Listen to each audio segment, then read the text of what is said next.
दोस्तों, अगर आप क्या करेंगे कि आप किसी अपने को न पहचान पाए, अपने माँ बाप, भाई बहन, अपने बच्चों को पहचान नहीं पाए, उनकी कही हुई बातों को समझ नहीं पाए, आप जो है कोई भी चीज बार बार भूल जाते हैं या फिर आपको याद ही नहीं रहता है, या फिर आप किसी वेल नोन पर्सन का चेहरा बार बार भूल जाते हैं या फिर कंप्लीटली भूल जाते हैं, कभी याद रहता है कभी नहीं रहता है। आप समझने की जो आपकी शक्ति है वो धीरे धीरे कमजोर होती जाती है।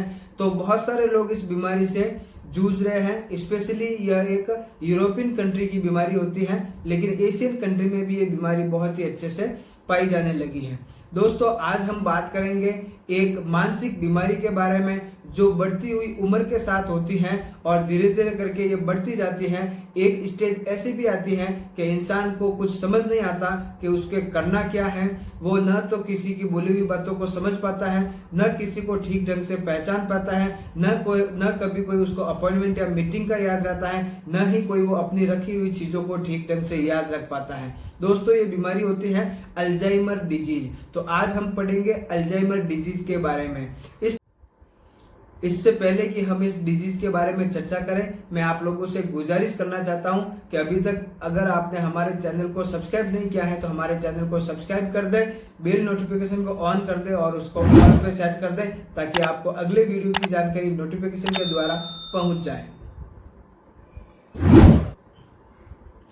अब दोस्तों बढ़ते हैं आज की टॉपिक की तरफ। आज का टॉपिक है अल्जाइमर डिजीज। अल्जाइमर डिजीज होता क्या है? अल्जाइमर डिजीज दोस्तों एक बीमारी है जिसमें आपके बढ़ती उम्र के साथ में आपके जो ब्रेन की सेल्स हैं उसका डिस्ट्रक्शन स्टार्ट हो जाता है, उसकी डेथ स्टार्ट हो जाती है, जिसके कारण आपका मेमोरी लॉस होने लगता है और साथ ही साथ कॉग्निटिव इम्पेयरमेंट यानी समझने और सोचने की शक्ति में भी आपके फर्क आने लगता है। दोस्तों, इसको अल्जाइमर डिजीज कहते हैं।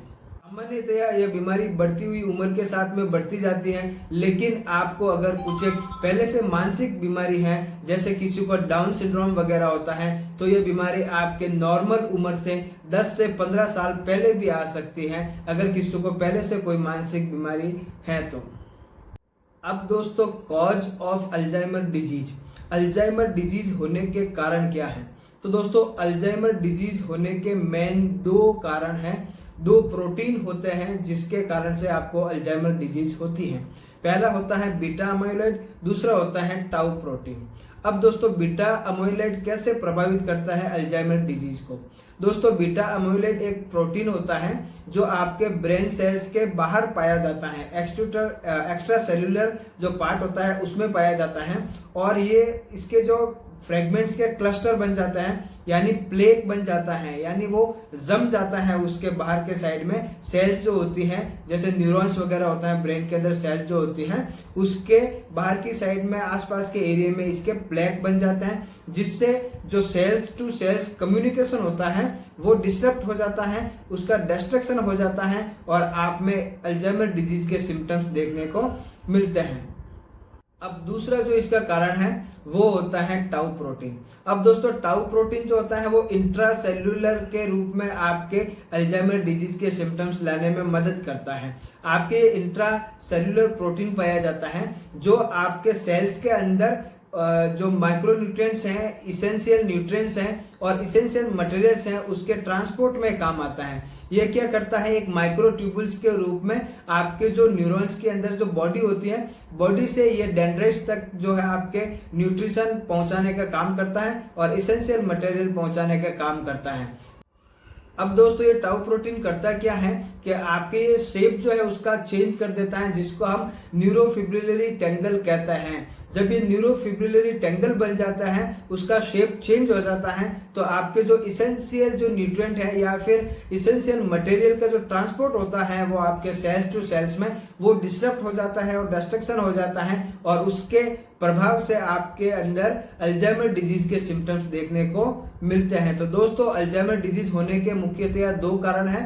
पहला होता है आपके प्रोटीन जो होता है, अब बीटा अमोलेट, दूसरा जो प्रोटीन होता है टाउ प्रोटीन होता है। बीटा अमोलेट जो है वो आपके एक्स्ट्रा सेलुलर रीजन में प्लेक बना देते हैं, और आपके जो टाउ प्रोटीन जो होता है वो इंट्रा सेलुलर रीजन में जो आपके न्यूरोफिब्रिलरी टैंगल बना देता है, जिसके कारण उसका जो ट्रांसपोर्ट सिस्टम है वो अफेक्ट होता है और सेल्स का डिस्ट्रक्शन स्टार्ट हो जाता है। तो इसके दो मुख्यतया कारण होते हैं।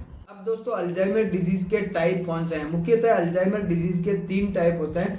सबसे फर्स्ट होता है अर्ली ऑनसेट, फिर बाद में होता है लेट ऑनसेट, उसके बाद में होता है फेमिलियल। अर्ली ऑनसेट में अगर पहले से अगर आपको किसी भी मानसिक बीमारी से आप परेशान हैं, जैसे डाउन सिंड्रोम हो गया या फिर आपके हेड ट्रॉमा वगैरह हो रखा है, तो आपको उसका अर्ली ऑनसेट होने की संभावना बढ़ जाती है। लेट ऑनसेट होता है, और एक होता है फेमिलियल, जिसमें आपके अगर कोई फैमिली मेंबर को पहले से अगर ये बीमारी है तो आप में आने के चांसेस जो है वो बढ़ जाता है। तो इसके मुख्यतः 3 टाइप होते हैं, अर्ली ऑनसेट, लेट ऑनसेट और फेमिलियल।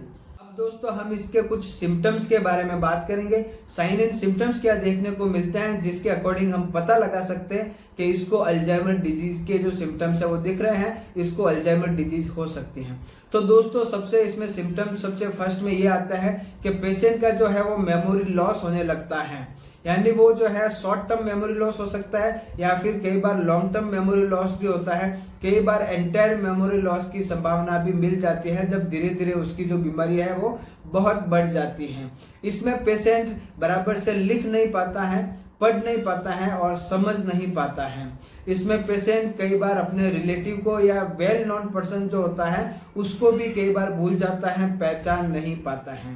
पेशेंट जो है अपने रोजमर्रा के जो रूटीन के काम होता है उसमें कई बार वो भूल जाता है, जैसे कभी खाना खाना भूल जाता है, कभी उसको किसी से मीटिंग के लिए जाना होता है, कभी कभी कोई अपॉइंटमेंट में जाना होता है तो वो भी भूल जाता है।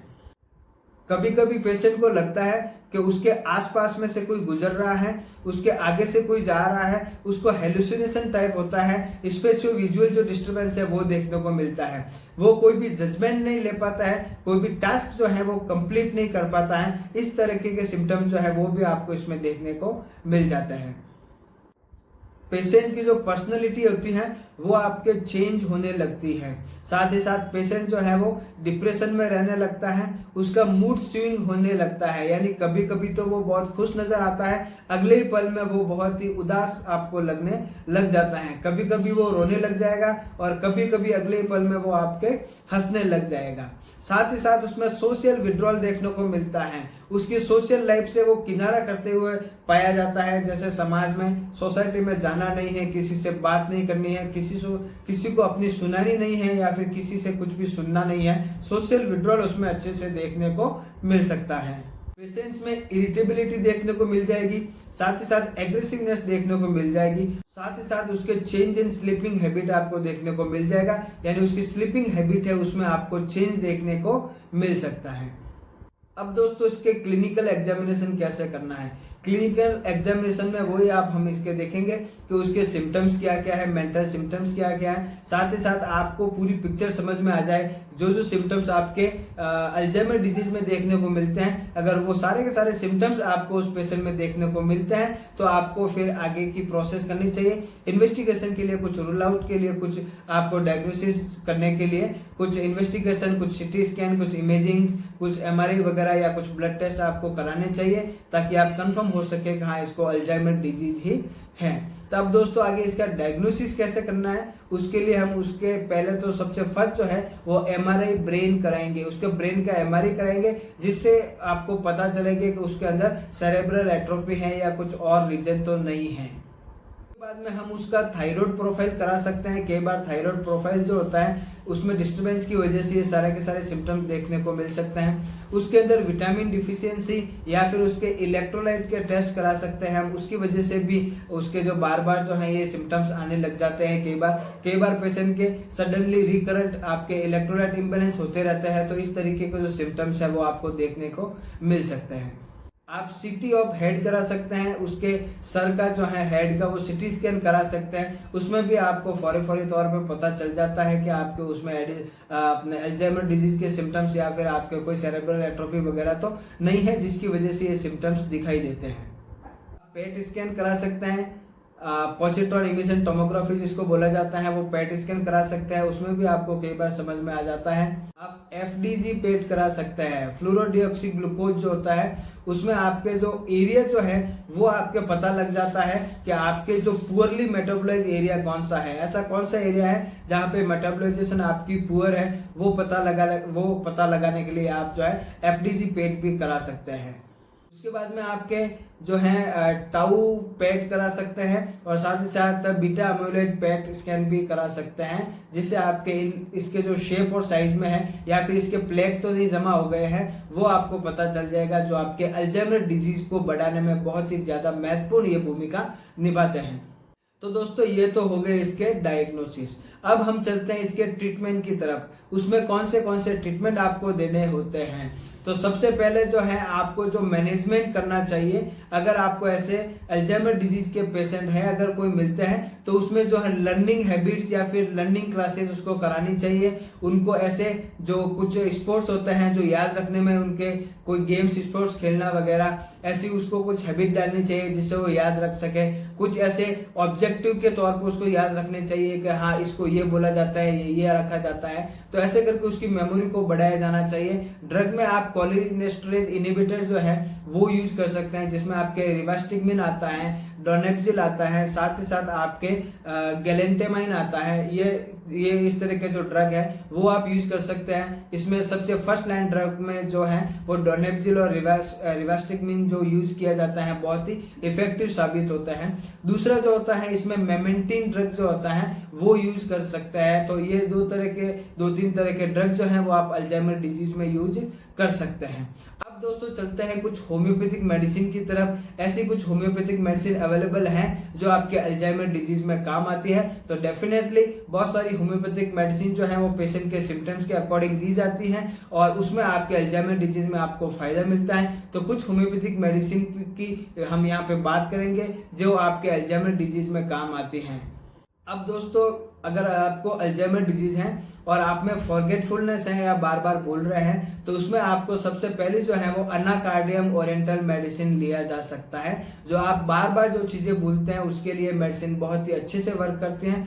दूसरी जो मेडिसिन है वो आपके है एल्यूमिना जो है आपके फॉरगेटफुलनेस में, कभी कभी आपके एंटायर मेमोरी लॉस्ट का केस देखने को मिलता है अल्जाइमर डिजीज में, उस केस में भी आपके एल्यूमिना बहुत ही अच्छे से काम करती हैं। तो आप अनाकार्डियम और एल्यूमिना मेडिसिन का यूज कर सकते हैं आपके फॉरगेटफुलनेस के केस में और आपको अल्जाइमर डिजीज है। तो अगर आपको अल्जाइमर डिजीज में शॉर्ट टर्म मेमोरी लॉस है तो वहां पे आप कैनबिस इंडिका मेडिसिन यूज कर सकते हैं। शॉर्ट टर्म मेमोरी लॉस में ये बहुत ही इफेक्टिव मेडिसिन साबित होती हैं।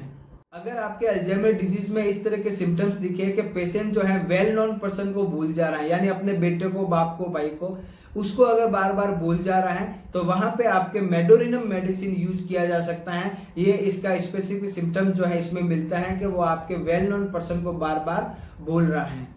अगर पेशेंट्स को राइटिंग कंप्लेन आ रहा है या फिर फीडिंग कंप्लेन आ रहा है तो उसके लिए आप जो है लेक्टेनियम और नस्ट मॉसाटा मेडिसिन जो है वो यूज कर सकते हैं। इस तरीके के सिम्टम्स आपके अल्जाइमर डिजीज में देखने को मिलते हैं तो वहां पे ये मेडिसिन बहुत ही उपयोगी साबित होती है। अगर आप में अल्जाइमर डिजीज में डिप्रेशन, एंजाइटी है, एब्नॉर्मल बिहेवियर वगैरह है और इस तरीके के अगर सिम्टम्स देखने को मिलते हैं तो वहां पे आप जो है ऑरम मेटेलिकम मेडिसिन यूज कर सकते हैं, काली फॉस मेडिसिन यूज कर सकते हैं और इग्नेशिया अमारा मेडिसिन यूज कर सकते हैं। इस तरीके के सिम्टम जो आपके मेंटल सिम्टम से रिलेटेड, इमोशनल सिम्टम से रिलेटेड, डिप्रेशन सिम्टम से रिलेटेड अगर अल्जाइमर डिजीज में है तो ये तीनों मेडिसिन वहां पे बहुत ही अच्छे से काम करती हैं। दोस्तों आज की वीडियो में हमने अल्जाइमर डिजीज क्या होती है वो पढ़ा। अल्जाइमर डिजीज के कौन से 2 कारण होता है। पहला तो होता है प्लेक जो होता है, बीटा अम्लोइड प्रोटीन के प्लेक बन जाते हैं वो। दूसरा जो होता है वो टेंगल जो होता है वो आपके टाउ प्रोटीन जो है वो इंट्रासेल्युलर आपके टेंगल्स बना देती है, इसके बारे में पढ़ा। इसके बाद में हमने जो इसके टाइप जो है वो अर्ली ऑनसेट, लेट ऑनसेट और फैमिलियल जो है 3 तरीके के इसके टाइप है वो पढ़ा। उसके बाद में इसके कुछ सिम्टम जो है वो हमने पढ़े। उसके बाद में हमने उसके क्लिनिकल एग्जामिनेशन कैसे करना है उसके बारे में पढ़ा, फिर कुछ आपके इन्वेस्टिगेशन कैसे करना है और डायग्नोसिस कैसे करना है, कौन सी इन्वेस्टिगेशन इसमें कराई जा सकती है, हमने वो पढ़ा। उसके बाद में हमने एलोपैथिक ड्रग इसमें कौन से यूज किए जा सकते हैं उसके बारे में हमने शॉर्ट टर्म में पढ़ा। उसके बाद में हमने होम्योपैथिक मेडिसिन इसमें कौन सा अच्छे से रोल प्ले कर सकते हैं उसके बारे में हमने पढ़ा है। तो कंप्लीट जो है हमने अल्जाइमर डिजीज का जो पूरा एक तरीके से पढ़ लिया है। उम्मीद करता हूं आपको बहुत ही अच्छे से समझ में आया होगा। ऐसे ही और जानकारी और ऐसे ही और हेल्थ से रिलेटेड वीडियो देखने के लिए आप हमारे चैनल को सब्सक्राइब कर सकते हैं, बेल नोटिफिकेशन को ऑन कर सकते हैं और हमारे वीडियो को ज्यादा से ज्यादा शेयर कर सकते हैं। अगर आपको समझ में आता है तो आप हमको कमेंट करके जरूर बताइए। अगर कुछ भी डाउट है तो भी आप हमें कमेंट करके जरूर बताइए, हम उस डाउट को जल्दी से जल्दी क्लियर करने की कोशिश करेंगे। दोस्तों हम मिलेंगे अच्छे नए और इम्पोर्टेंट जानकारी वाले वीडियो में, तब तक आप लोगों से विदा चाहता हूं। नमस्कार, धन्यवाद, शब्बा खैर, राम राम। हेल्दी रहिए, दूसरों को भी हेल्दी रहने में मदद कीजिए, हमारे वीडियो जो है दूसरों तक भी पहुंचाइए।